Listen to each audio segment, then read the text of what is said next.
அந்நிய பாஷை அது ஒரு ரகசியம். அந்நிய பாஷை என்பதுன்னா சொல்லுங்க, அது ரகசியம். அந்நிய பாஷை ரகசிய பாஷை.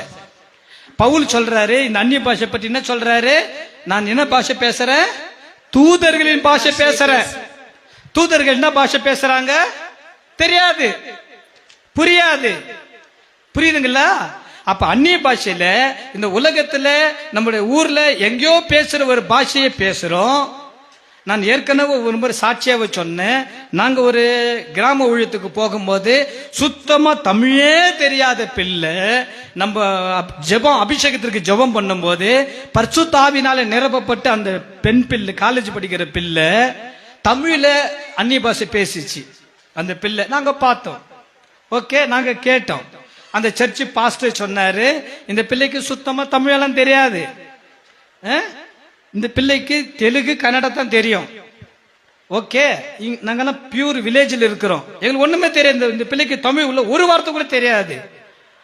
இதுதான் முதல் முறையா தமிழ்ல தேவனை துதித்து இந்த பிள்ளை அந்நிய பாஷை பேசுதுன்னு ஆச்சரியம். புரியுதுங்களா? அப்போ அந்நிய பாஷை என்பது ஏதோ நம்முடைய நாட்டில் பேசுற ஒரு பாஷையோ அல்லது அயல் நாட்டில் பேசுற ஒரு பாஷா கூட இருக்கலாம். அல்லது நான் பேசுற அந்நிய பாஷை எனக்கும் தேவனுக்கும் புரிகிற அளவுக்கு அது ஒரு ரகசியமா இருக்கலாம். ரகசியம் உனக்கும் மற்றவர்களுக்கு தெரிய வேண்டிய அவசியம் இல்லை. அதுக்கு பேர் தான் சீக்ரெட், ரகசியம். அது பேரு ரகசிய பாஷை. அது பேரு தூதர்கள் பேசுகிற பாஷை. தூதர்கள் என்ன பாஷை பேசுனாங்க தெரியாது.